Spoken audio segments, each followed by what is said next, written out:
À Bobosso Gefia, secteur Plaque 2, ce camion de livraison de bouteilles de gaz vient ravitailler un revendeur.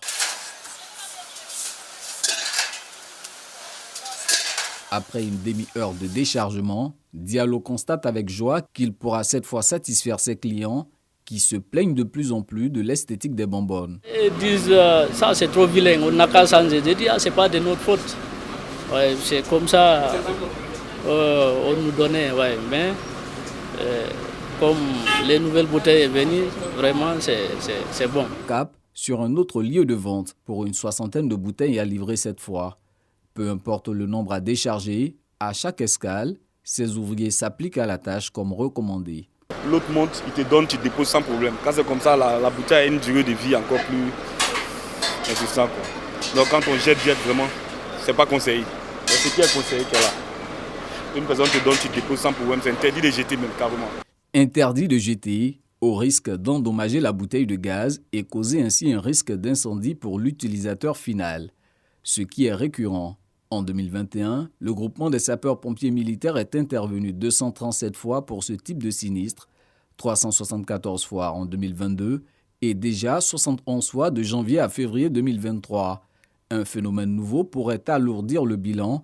Il s'agit du transvasement illicite des bouteilles de gaz organisé par des réseaux de contrebande. Ils prennent la petite bouteille B6, ils la transvasent dans la bouteille B12. Ils peuvent prendre, soit ça dépend, une bouteille et demie, soit une bouteille, parce que la bouteille ne tue pas. La bouteille c'est 12,5 kg.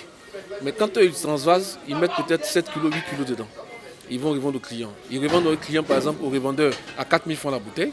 Le revendeur lui revend au prix normal. Sur ces images filmées en mode caméra cachée, l'on aperçoit les faussaires opérer avec du matériel inadapté dans un environnement inadéquat. Un simple revendeur lambda, aujourd'hui, devient pompeur. Et c'est ça qui est le problème.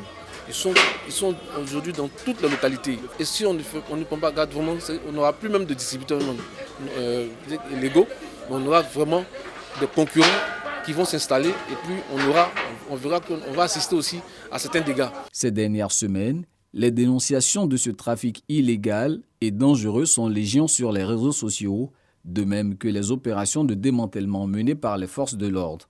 Mais l'activité prospère et nuit aux efforts consentis par le gouvernement pour promouvoir l'usage du gaz butane par les ménages en vue de protéger l'environnement. Sans la subvention dégagée à ce titre, la bouteille de gaz B6 reviendrait au consommateur à 3 800 francs CFA ou 4 000 francs CFA au lieu du prix homologué de 2 000 francs CFA. La B12 serait de 8 000 francs CFA contre le prix de 5 200 francs CFA pratiqué. Face à la menace, recours est fait à la répression. Toutes ces pratiques-là sont sanctionnées parce qu'elles sont qualifiées de pratiques frauduleuses, tromperies sur la quantité, etc. etc. Donc les opérateurs économiques, les personnes qui se donnent ces pratiques frauduleuses encourent des sanctions qui vont à des privations de liberté qui partent de 2 mois à 2 ans d'emprisonnement en ce qui concerne la loi relative à la répression des fraudes et de 100 000 à 100 millions comme amende.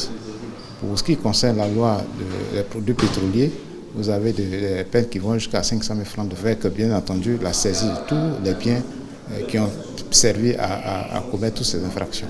En parallèle à la traque menée contre les réseaux clandestins de transvasement, l'État intensifie le contrôle auprès des opérateurs agréés. Objectif, faire du gaz butane un produit sûr et sans danger pour les ménages. Régulièrement, des équipes spécialisées du ministère des Mines, du Pétrole et de l'Énergie sillonnent les boutiques de revendeurs.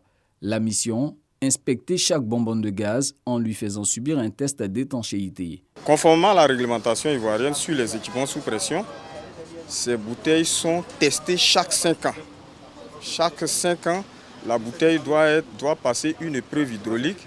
C'est un test qui permet de monter à une pression de 30 bars pour vérifier que la bouteille est toujours résistante.